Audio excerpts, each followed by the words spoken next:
এখন আমি রান্না করে নেব ওলের শাক। তার জন্য কিন্তু এই যে ওলের ডাঁটার যে শাক থাকে সেগুলি ভালোভাবে কুচিয়ে নিয়েছি, আর এটা ভালো করে লবণ দিয়ে চটকে তারপরে কিন্তু ধুয়ে পরিষ্কার করে নিয়েছি। আজকে কিন্তু ওলের শাকটা একটু অন্যরকম রান্না করব, আগেই রেখে দিচ্ছে। আগে থেকে ভেজে নিয়েছি রুই মাছের মাথা দিয়ে কিন্তু ওলের শাক আজকে রান্না করব।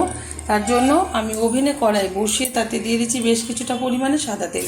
তেলটা গরম হয়ে যাওয়ার পর দিয়ে দিলাম হাফ চামচ রকম হলুদ গুঁড়ো, দিয়ে দিচ্ছি কুচিয়ে রাখা রসুন কিছুটা চিড়ে রাখা কাঁচা লঙ্কা। একটু ভালোভাবে ভেজে নেব। ওলের শাক কিন্তু অনেকে অনেক রকমভাবে করতে জানে, তবে আমি আমার স্টাইলে করে থাকি, সেটাই শেয়ার করতে ভালো লাগবে।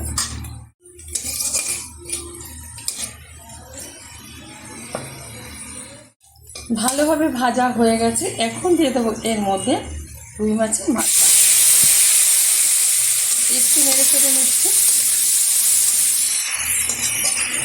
একটা গোটা রুই মাছের মাথা কিন্তু এখানে ব্যবহার করলাম, আপনারা আপনাদের পরিমাণ বুঝে ব্যবহার করবেন। দিয়ে দিচ্ছি ওলের শাক, ওলের ডাঁটা সমেত শাক দিলাম, যেহেতু একটু কচি কচি ডাঁটাও আছে এর মধ্যে, সেটা ফেলে নিই, তো সেটা সমেত দিয়ে দিলাম। দিয়ে দিচ্ছি পরিমাণ মতো লবণ,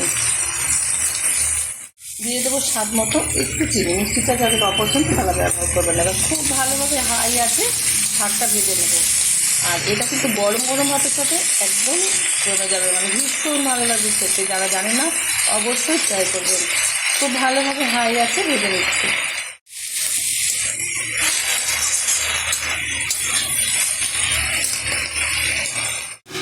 ঢাকনাটা তুলে দিচ্ছি, ওভেনের আঁচটা হাই করে দিচ্ছি। খুব ভালোভাবে কিন্তু ওলের শাকটা ভাজা হয়ে গেছে।